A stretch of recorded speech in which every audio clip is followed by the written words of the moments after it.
Selamat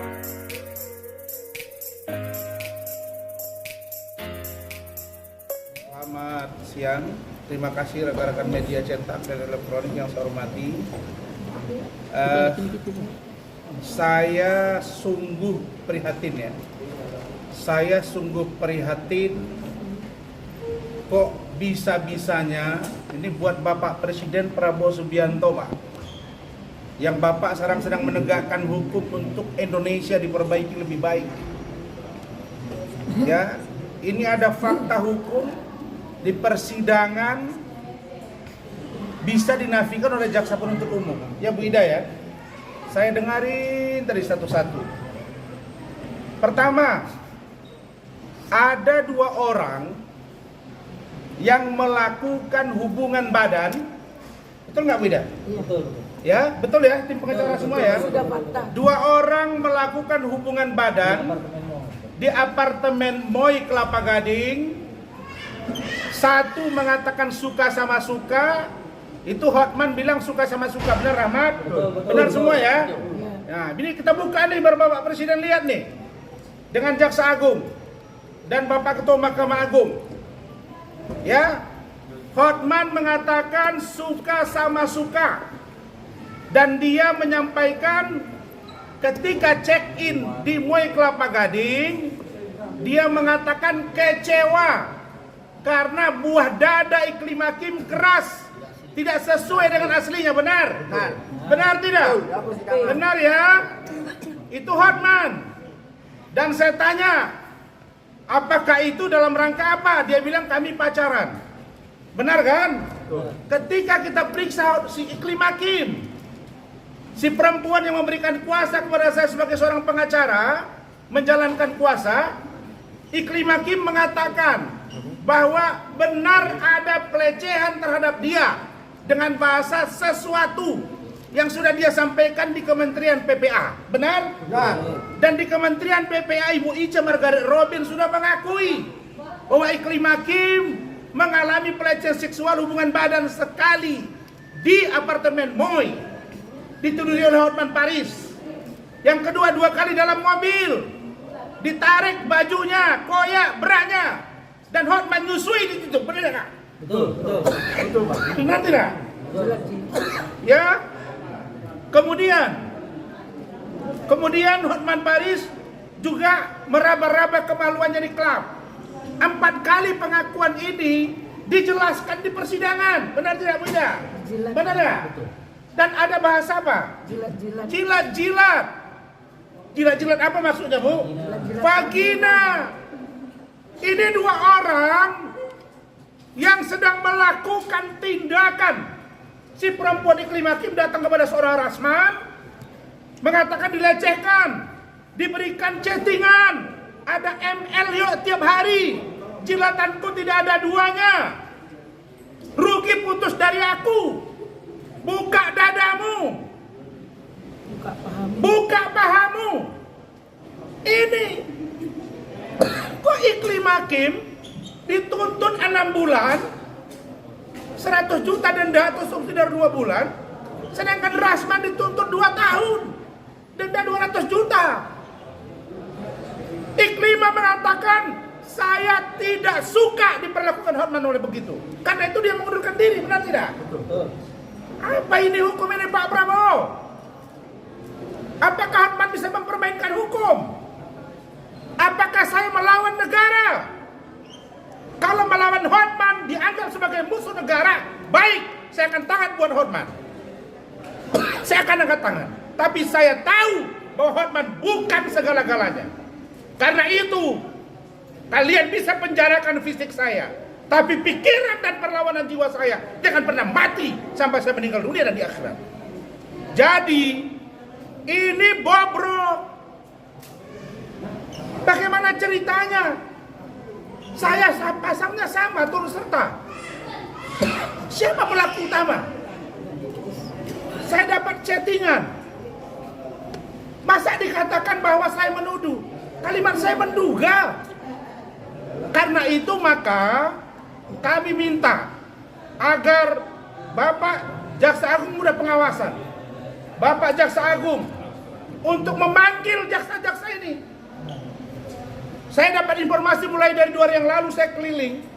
Saya dapat informasi semua bidang Hotman sudah ke sana kemari. Hotman banyak duitnya gini-gini. Apa ini? Apa boleh diatur-atur hukum ini? Apa boleh cara kita begini? Ini penegakan hukum yang benar. Jangan dibelok-belok. Jadi kalau bagi saya tidak ada masalah dengan persoalan ini. Tapi ketika lawyer diperlakukan begini, imunitas kita tidak dihargai sedikit pun, maka siap-siap lawyer lain akan mengalami yang sama. Jadi itu pesan saya pada rekan-rekan media. Kami akan buat pledoi. Pledoi ini akan saya ungkap semuanya, ya Mas ya. Akan kita buat terang bahwa ada di sini pelecehan seksual, ada hubungan yang tidak suka sama suka. Kalau Iklim Hakim bilang dia dilecehkan, Hotman bilang suka sama suka, lalu apa namanya itu? 2 orang ini yang sudah melakukan hubungan badan, kok ke saya yang diberatkan? Dia minta tolong ke saya. Terus apakah preskon salah? Hotman juga preskon. Saya baca beberapa hari yang lalu di Instagram dia, undangan preskon, dugaan pelecehan seksual oleh pendeta. Sama dengan yang saya lakukan. Kenapa seperti ini harus diungkap? Kok seolah-olah saya salah? Saya tidak takut dengan tuntutan ini. Tapi saya kecewa kok penegak hukum seperti ini. Itu saja. Silakan, Man. Buka aja Pak Rihat ya. Air putih. Air putih kok. Oke, semua turut kawan-kawan. Jelaskan apanya itu, Pak. Terima kasih tadi mengikuti semua persidangan dari awal terhadap jadwal tuntutan daripada jaksa penuntut umum terhadap klien kami Dr. Ran. Saya menambahkan apa yang telah cukup runtun dan sangat jelas dan terang tadi dijelaskan oleh Dr. Ran. Saya cuma masuk kepada poin-poinnya saja. Yang jelas poinnya, jaksa penuntut umum ini terkesan harus memenuhi apa yang menjadi dakwaannya dan terkesan sangat mengabaikan fakta-fakta yang telah terungkap di dalam persidangan. Salah satu poin yang kami harus sampaikan, satu, yang jelas fakta yang terungkap dalam persidangan bahwa saksi pelapor Hotman Paris, Dr. Hotman Paris Hutapea menyatakan secara jelas bahwa mereka ada berpacaran dan melakukan suka sama suka. Dan kalau dilakukan sama suka kan tidak ada pelecehan. Itu. Tapi yang jelas juga bahwa secara fakta terungkap dalam persidangan bahwa Iklim Hakim mengatakan waktu Dr. Hotman Paris meminta untuk berpacaran, dia menolak dengan tegas. Artinya tidak ada pacaran. Dan untuk suka sama suka, dan juga jelas juga terungkap dalam persidangan dikatakan oleh Iklim Hakim bahwa dia ada dilakukan pelecehan beberapa kali. 2 kali dalam mobil, 1 kali di apartemen, 1 kali di dalam klub, dan terjadi sesuatu. Dilakukan terjadi sesuatu. Dan inilah salah satu yang membuat Iklim Hakim mengundurkan diri menjadi aspirasi itu. Artinya, dan dia mengatakan dia tidak berani waktu kita mendesak apa yang terjadi itu sesuatu itu sebenarnya. Di situ Iklim Hakim mengatakan tidak mampu mengatakan hal tersebut. Dia sangat trauma, jangan diminta untuk dijelaskan itu. Itu fakta. Itu fakta ya. Dan terhadap itu fakta yang terjadi dan terhadap klien kami sebagai kuasa hukum, jelas juga di dalam fakta dalam persidangan bahwa Iklim Hakim mengakui dia memberikan kuasa dan telah memberikan bukti-bukti semua terhadap kuasanya saat itu adalah klien kami. Dan apapun yang dikatakan oleh klien kami Dr. Randi dalam konferensi pers, seutuhnya itu adalah atas informasi yang seutuhnya daripada Iklim Hakim dan atas kemauannya Iklim Hakim untuk itu supaya disampaikan di dalam konferensi pers. Jadi klien kami ini adalah cuma mengcopy paste apa yang dikatakan kliennya. Dan yang tidak kalah penting adalah di semua konferensi pers yang disampaikan oleh klien Dr. Ran dimanapun terungkap dalam persidangan, dan itu selalu dibacakan oleh jaksa penuntut umum bahwa klien kami selalu mengatakan diduga keras, semua pakai bahasa diduga. Tapi kenapa kok seperti ada tadi terkesan di dalam pembacaan itu seperti ada tuduhan? Itu dia seolah-olah dipaksakan supaya terpenuhi unsur terhadap dakwaan itu.